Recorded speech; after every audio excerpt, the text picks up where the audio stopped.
back in the room. And it's this week it's just me. Amy's doing other things, so this week and next week it is just you and me. And I'm glad that you're here, joining me, keeping me company while I do this summer special of ADHDville.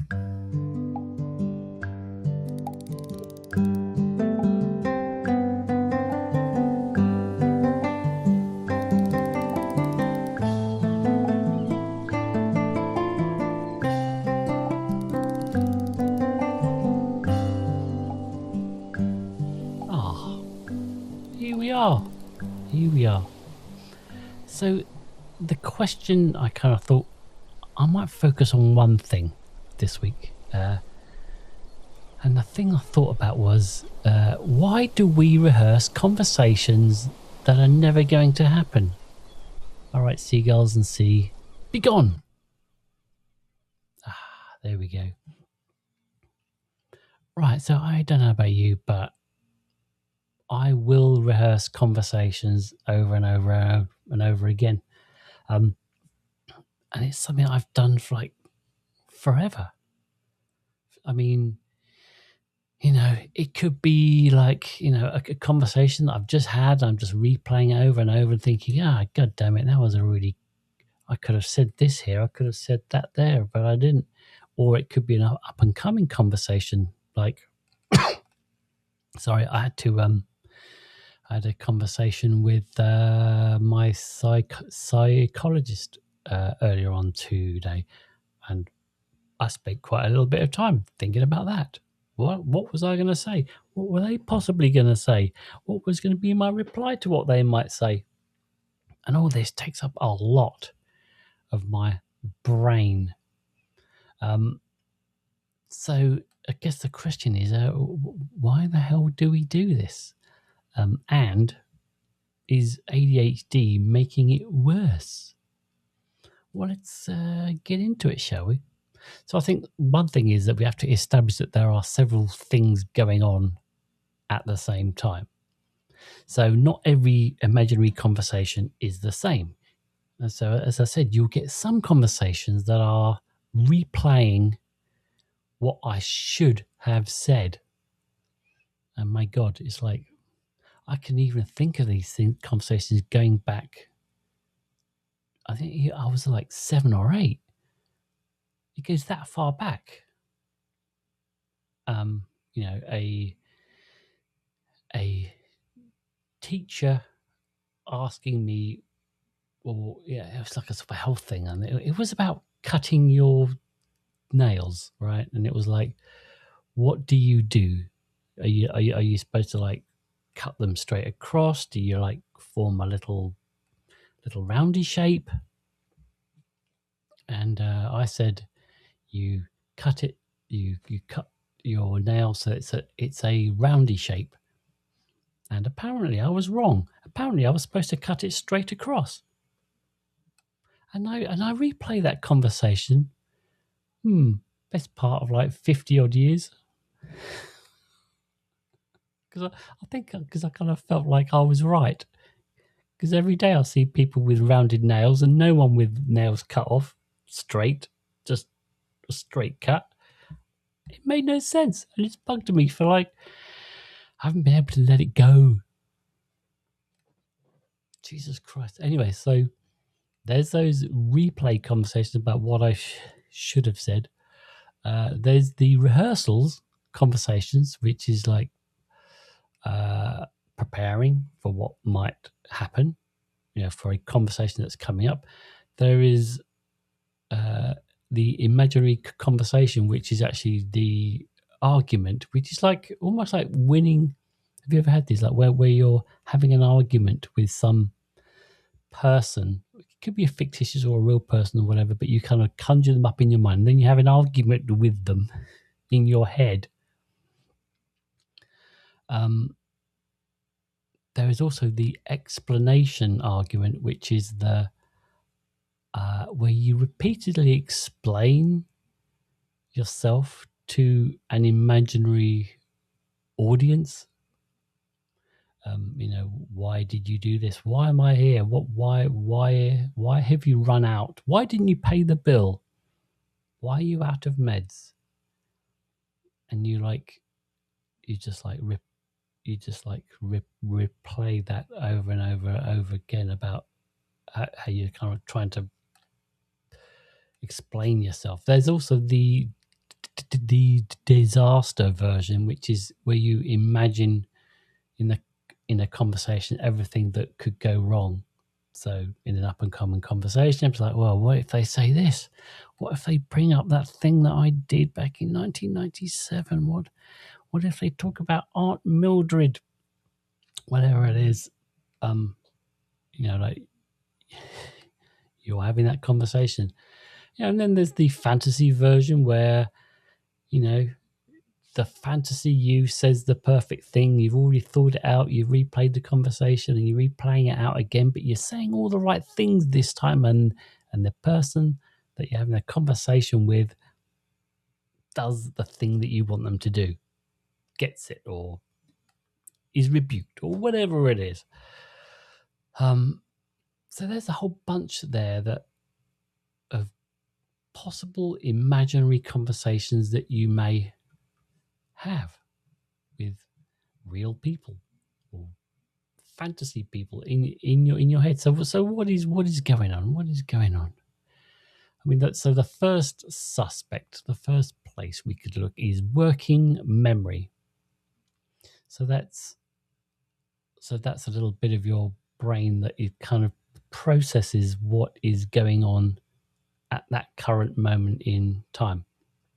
And one ADHD possibility is that I need to work this out now because I won't remember it later. So, you kind of, you've probably done this, right? You mentally practice what you're going to say. You're effectively holding the conversation like in your little working memory part of your brain. And you might rehearse that point repeatedly because we, in the heat of the moment of a discussion, or it's not the heat of the moment, it's like the anxiety of the conversation, you might lose your train of thought. You might forget the thing. You might get distracted. You might become emotional. And when the conversation comes, you might fail to articulate whatever it is that you were going to say. So you kind of rehearse it so that you can kind of almost burn the points that you want to make into your head so that you don't forget. And then one interesting thought that kind of came out of that was, are we rehearsing the conversation or rehearsing access to our own thoughts? Which is like, sometimes you almost have to have that conversation in your head, that rehearse the conversation to actually, and have that back and forth to actually know what you're even thinking or what your point of view of your point of view is. So it kind of becomes quite helpful in that way to actually know what's going on in you. The second thing that it could be, emotional regulation. So if someone says something relatively small, the conversation ends, but your brain doesn't. Like, there's been something about that conversation that kind of made you a little anxious. They said something in a certain way. It kind of implied something else. And your brain kind of like is worried about it. And it kind of just plays back the conversation over and over to kind of like work out, what is this unresolved thing in this conversation? So you have an emotional state you're in an emotional state about the conversation. So you kind of like have to replay it because it doesn't feel finished until you've worked out what it is that was going on. And then you go, oh, okay, I think I know what was going on there. And then your brain can kind of like let that conversation go.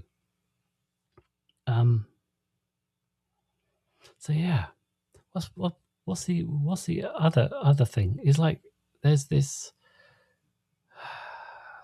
How many times have we had a conversation and then thought about the perfect comeback for that conversation? It's like, oh god damn it, I should have said this. I should have mentioned the other thing. I should have. Oh, why?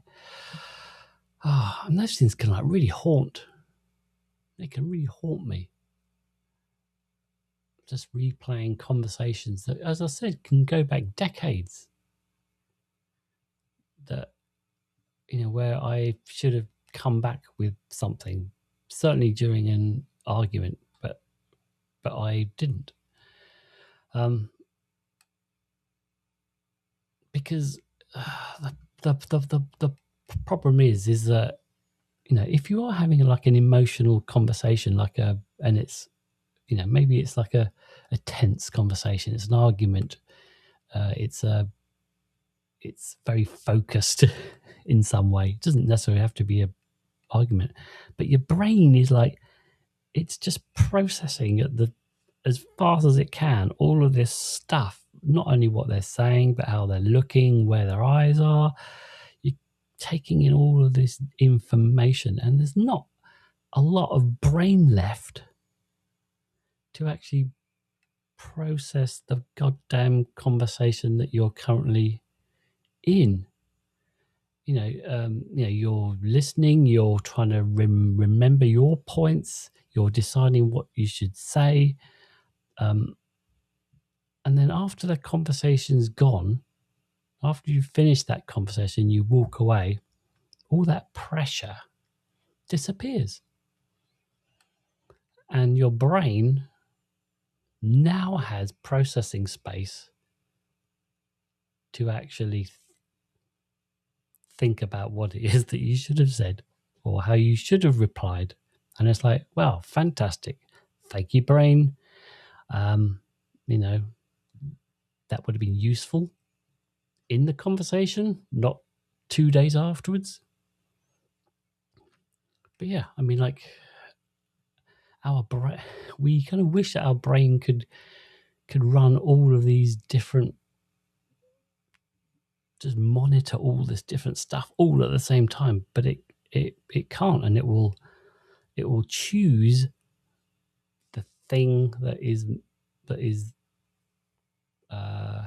dealing with what is happening right now, rather than thinking about what you should be saying about the perfect comeback, whatever it is. It's just dealing with the anxiety of the moment, which kind of leads me on to like think about more like that RSD, the rejection sensitive dysphoria. This is an interesting topic. So RSD, rejection sensitive dysphoria. Now, I should say that this is not like a standalone psychologically recognized condition, if that's a proper terminology. What it is like it's an informal grouping of different of different things that are going on. So how it typically comes to life is we feel rejected, or we feel anxiety about being rejected in some way, and that comes from emotional dysregulation. It comes from sensitivity to criticism, from previous experiences of rejection, anxiety, rumination. So and it is quite common for people who are neurodivergent to kind of have this collection of wouldn't say issues. They are kind of issues. Yeah, they're like little patterns of thought and behavior. So it's like if your boss or if someone in authority wants to speak to you in their office or whatever, and then your immediate thought was like, what the hell have I done wrong? I'm going to have to start, like, am I getting fired? Am I in trouble? I'm going to have to kind of like build a defense. What could possibly have all this stuff goes on in your brain, and even if it's like things like, well, I want to put something out into the world. I want to do a little TikTok. I want to put some art out, or I want to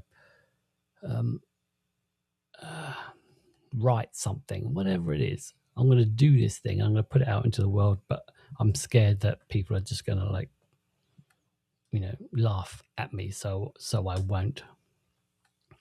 So when it comes down to imaginary conversations, it does become, why did they say that? Do they dislike me? Did I embarrass myself? I should have explained X, Y, and Z. And those are the kind of so RSD can generate all these conversations in your head about what is going on, and you kind of feel like it feels like you are being attacked, and you kind of have to shore yourself up and defend yourself. So having these conversations in your head kind of like helps with the anxiety of it, because you feel like you are protecting yourself in some way. And I think that kind of like explaining yourself is also an important part of it, because imaginary conversations aren't always arguments. Sometimes they're just giving a defense speech, like why you forgot, why you're late, why you reacted that way, what you actually meant, why something is hard for you. And I think if you are neurodivergent, this is something that you get a lot. Why are you like this? Why do you keep losing your keys? Why is your car running so low on gas? Why didn't you pay that bill? And so we spend our lives trying to, end up explaining ourselves. And when you have when you are ADHD and you've had ADHD your entire life, that means you feel misunderstood. You get called lazy, careless, rude, and so you end up having to repeatedly explain your behavior, and you rehearse these explaining conversations in your head, so that you can kind of pull them out of the bag when you have to, in the heat of the moment. And here's an interesting question that kind of comes out of that. If you've spent your life explaining yourself to other people, do you eventually start doing it when they're not there? Right? So that means you've been so used to people going, what are you doing? Why did you do that? And you have to explain yourself that even when they're not there, that is your automatic mode that you're in, a perpetual explaining yourself, and that's becomes your baseline. it's an interesting kind of thought, isn't it? And so on the next chapter heading I have mental stimulation. This isn't necessarily dysfunctional. So I think, like there's a, just because you have conversations in your head doesn't mean there's something weird or wrong with you, because all humans do it. We all rehearse mentally first. So I can easily think of if I was a salesman and I was going to go and do a sales pitch, I would already have that rehearsed in my head. I would have any possible questions that were being put to me. I would already anticipate what they were, and I would anticipate what their answers are going to be. If I was a neurodivergent person, I was going to phone up if I was a neurotypical person, sorry, and I was going to phone up my neurotypical friend, I may just make sure that I run down the conversation in my head so that I've kind of got the topics that I want to talk about. I want to meet, do they want to go out for a drink? Let's fix a time. Let's fix a place. Let's make a plan. And you'll have that like little checklist in your head.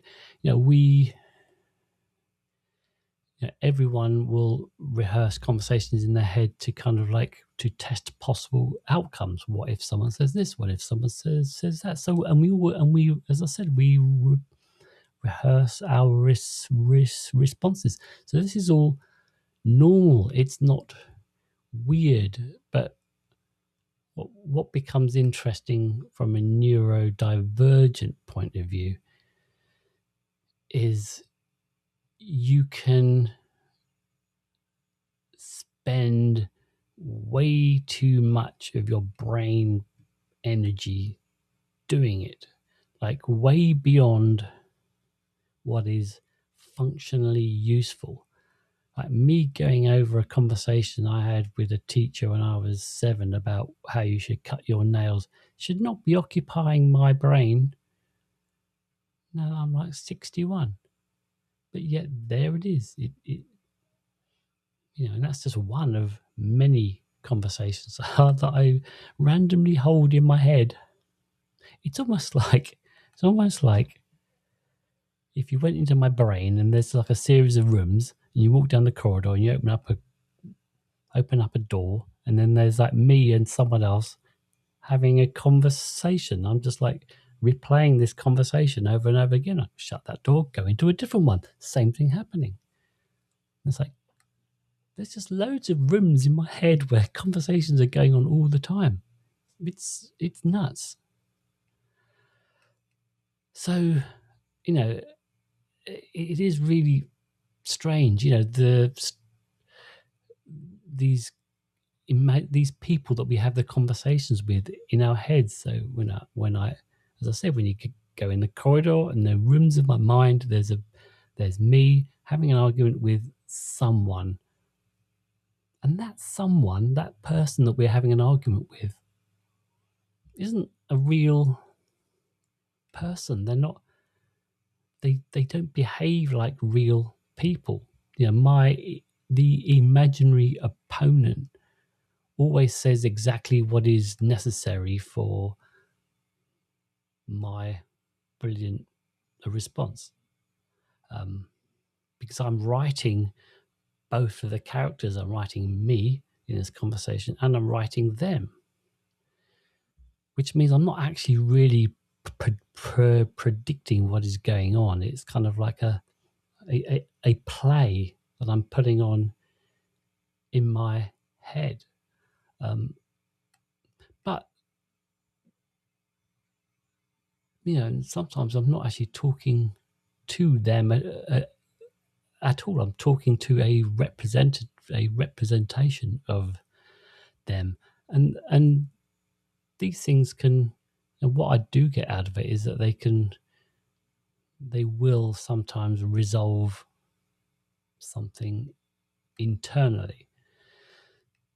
So as I said before, I might feel bugged about a conversation, and I will just replay it till it makes sense, and then I can put it to bed. And sometimes they don't. They just sit there, and of a lifetime of these conversations that are just running around my head. Some are useful and some are not. So I guess what can I do about this? What can I do about this? What can we do about this? And one thing is, when these conversations come up in my head, especially the old ones, am I discovering anything new? Because going over conversations that you've just had might bring you some insight, right? You might think about it, and it might be useful to kind of go through these conversations or practice a conversation that you're going to have. It feels useful. But then going over something, 2 years ago, 5 years ago, 20 years ago, that is just a loop of conversation that never resolves itself, and you always just feel anxiety about it, or the shame of what you said, or the missed opportunity, or whatever it was, doesn't feel useful anymore. And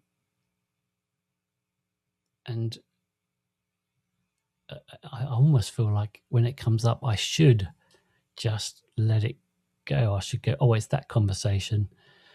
Let me just try and tag that as dead. It's a dead moment. It's a dead conversation. Move on to something else as quickly as possible, because it's pointless. It is pointless. So yeah, where are we? 27 minutes. All right. Well, let's just say,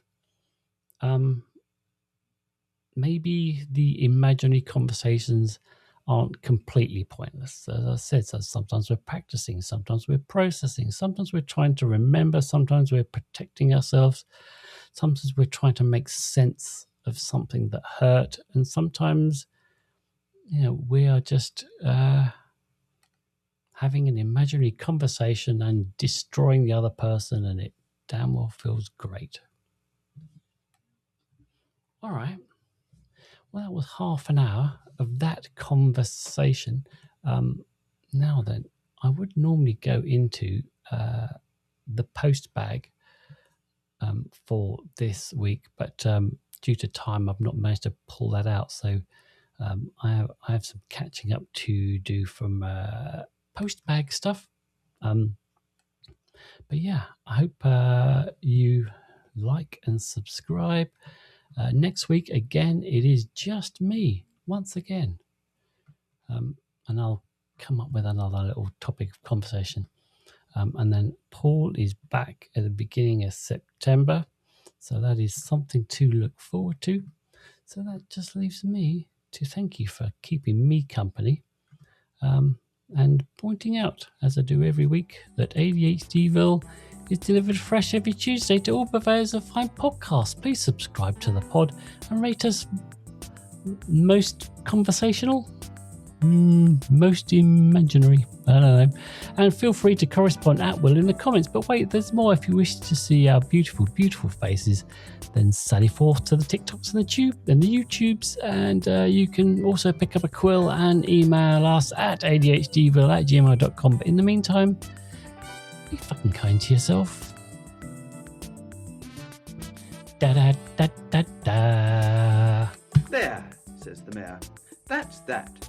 That's that.